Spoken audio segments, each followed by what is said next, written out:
भाई आरसीबी वालों ने जैसी टीम बनाई है उससे एक बात क्लियर है कि ई साला भी कप रहने दे। इसका सिर्फ आधा फैसला ग्राउंड में होता है, आधा ऑक्शन में हो जाता है। और ऑक्शन जब मेगा ऑक्शन हो जहां पर आपको पूरी टीम बनानी है तो फिर ऑक्शन और भी ज्यादा जरूरी हो जाता है। सऊदी अरब में लगातार 2 दिन हुए ऑक्शन में हमने कई खिलाड़ियों को बिकते हुए देखा। कुछ को इतने पैसे मिल गए कि अब वो एक आईपीएल खेलने के बाद जिंदगी में कुछ ना करे तो भी उनकी 7 पुश्तें मगरमच्छ की तरह पड़ी रह सकती हैं। कुछ खिलाड़ी ऐसे भी थे जो बेहतरीन थे, लेकिन भैया मुझे डॉक्टर की हैंडराइटिंग तो समझ में आ जाएगी, लेकिन ये कभी समझ में नहीं आएगा कि वो खिलाड़ी बिके क्यों नहीं। खैर, मेरे बोलने से क्या होता है, जब मेरी टीम होगी तो मैं खिलाड़ी खरीदेगा। अभी तो मेरे पास पॉपिंस खरीदने के भी पैसे नहीं है। आपके हिसाब से कल यानी ऑक्शन के दूसरे दिन सबसे बेहतरीन खरीदारी किस टीम ने करी है, कमेंट करके बताइएगा। फिलहाल मैं आपको बता देता हूं कल यानी दूसरे दिन क्या रही ऑक्शन की सबसे बड़ी हाईलाइट।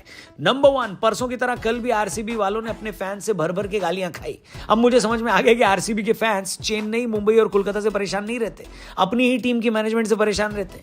कल जब ऑक्शन के टाइम आरसीबी की मैनेजमेंट सो रही थी और सारे बढ़िया बढ़िया प्लेयर उनकी नाक के नीचे से निकले जा रहे थे, उस वक्त आरसीबी के फैंस ऑल इज वेल बोल रहे थे। ये कहकर अपने आप को तसल्ली दे रहे थे कि अभी विल जैक्स को आना है, हमारी टीम उसके लिए पैसे बचा कर रख रही है। लेकिन कल जब विल जैक्स का नाम सामने आया और मुंबई ने उनको 5 करोड़ 25 लाख में खरीद लिया, सब लोग हसत भरी निगाहों से आरसीबी की टेबल की तरफ देख रहे थे कि आरटीएम का इस्तेमाल होगा, लेकिन आरसीबी वालों ने यह इस्तेमाल करने से मना कर दिया।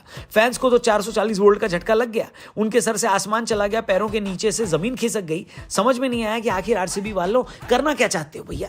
खुद आकाश अंबानी को यकीन नहीं हुआ, वो अपनी टेबल छोड़कर आरसीबी की टेबल पर आए और हाथ मिलाकर थैंक यू बोला कि आरटीएम का इस्तेमाल नहीं किया आपने, बड़ा अच्छा लगा।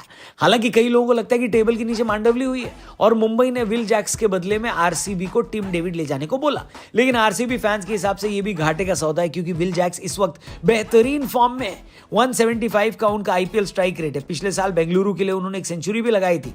तो फिर आखिर आरसीबी की मैनेजमेंट ने ऐसा क्या सुन लिया जो पैसा और आरटीएम होने के बावजूद उन्हें जाने दिया? आपको कुछ समझ में आया होगा तो हमें बताना, हमारी समझ से तो ये बाहर है। अब की बार भी आरसीबी वाले ट्रॉफी नहीं, दिल गुर्दे फेफड़े ही जीतेंगे ऐसा लग रहा है। क्या बढ़िया था गुरु। हाईलाइट नंबर 2, कई खिलाड़ी महंगे बिके लेकिन उनको दुख बहुत हुआ होगा। मिसाल के तौर पर भुवनेश्वर कुमार, जिनको 10 करोड़ रुपए से ज्यादा मिले, लेकिन 10 साल पुराना हैदराबाद का साथ छूट गया। इस बीच भुवनेश्वर कुमार हैदराबाद के हाईएस्ट विकेट टेकर बन गए हैं, 2 बार पर्पल कैप भी जीती है। लेकिन अब भुवनेश्वर कुमार वहीं से खेलेंगे जहां से उनकी शुरुआत हुई थी, यानी बेंगलुरु। हालांकि भुवनेश्वर के लिए मुंबई ने भी बोली लगाई थी, लेकिन फाइनली उन्होंने दीपक चहर को अपनी टीम में शामिल किया, यानी मुंबई की बॉलिंग लाइनअप होने वाली है बुमराह, ट्रेंट बोल्ट और दीपक चहर। मुझे पता नहीं क्यों ऐसी फीलिंग आ रही है कि मुंबई को अभी से 2025 की आईपीएल की ट्रॉफी दे देनी चाहिए। यानसेन पंजाब गए, कृणाल पांड्या अब विराट के लिए खेलेंगे, नीतीश राणा का भी कोलकाता से पुराना याराना खत्म हो गया, अब वो राजस्थान के लिए हल्ला बोलेंगे। वॉशिंगटन सुंदर गुजरात को बहुत सस्ते में मिल गए, मात्र 3 करोड़ 20 लाख रुपए में। पहले दिन आए होते तो और ज्यादा रुपए में जाते। सस्ते में जाने से याद आया, चेन्नई ने वापस सैम करन को बहुत सस्ते में खरीद लिया, लेकिन इस पूरे ऑक्शन में 2 टीमों ने कोई कप्तानी ऑप्शन नहीं चुना है। आरसीबी के पास तो मौका था, लेकिन उन्होंने फिर भी किसी को नहीं पिक किया। इसका मतलब है कि कोहली इस टीम के कप्तान हो सकते हैं। वहीं कोलकाता से मुझे उम्मीद थी कि कल वो नीतीश राणा को लेकर कैप्टन बना देंगे, लेकिन उनके पास भी कप्तानी मटेरियल कोई नहीं है। अब या तो वेंकटेश अय्यर कैप्टन बनेंगे या रिंकू सिंह को ये जिम्मेदारी मिलेगी। आपके हिसाब से आरसीबी और केकेआर का कैप्टन कौन होने वाला है, कमेंट करके बताना।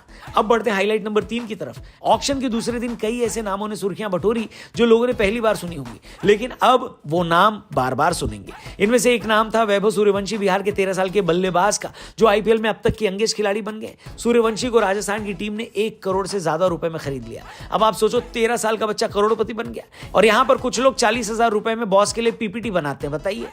अरे बाप रे, ये तो धोती खोल रहा है। मैं तो बस ये सोच रहा हूं कि 13 साल की इस लड़के को पैसे भी मिलेंगे और साथ में राहुल द्रविड़ की कोचिंग भी मिलेगी। इसके अलावा दिल्ली के प्रियांश आर्या के लिए भी बहुत लंबी चौड़ी बोली लगी है। 30 लाख के बेस प्राइस वाले प्रियांशु 3 करोड़ 80 लाख में पंजाब के लिए खेलेंगे। इस साल दिल्ली प्रीमियर लीग में प्रियांश ने 1 ओवर में 6 छक्के लगाए थे और वहीं से उनकी किस्मत खुल गई। लेकिन हैरानी की बात यह है कि आईपीएल विनिंग कप्तान डेविड वार्नर अनसोल्ड रहे और अब शायद आईपीएल कभी नहीं खेलेंगे वो। और भी ज्यादा ताज्जुब तब हुआ जब लॉर्ड शार्दुल ठाकुर भी नहीं बिके। लेकिन सच बताऊं तो मेरा दिमाग तब खराब हुआ जब अर्जुन तेंदुलकर का नाम आया और मुंबई वालों ने पेडल नहीं उठाया। मेरा तो भरोसा ही उठ गया था भाई साहब दुनिया से कि अब यहां पर नेपोटिज्म भी नहीं चल रहा है। बताइए क्या बात कर रहे हैं? लेकिन स्क्वाड के प्लेयर पूरे करने के लिए एक बार फिर अर्जुन का नाम सामने आया और अब की बार 30 लाख में उनको खरीद लिया गया। अब नेपोटिज्म पर मेरा भरोसा एक बार फिर से कायम है। और अब मैं इस बात पर कायम हूं कि मुंबई की टीम इतनी खतरनाक दिखाई दे रही है कि आईपीएल क्या, दुनिया का कोई भी कप रख दोगे तो वो लोग जीत जाएंगे। गुजरात और हैदराबाद भी सही लग रही है। आपको क्या लगता है कि किस टीम ने बेस्ट स्क्वाड बनाया है? कमेंट करके बताना।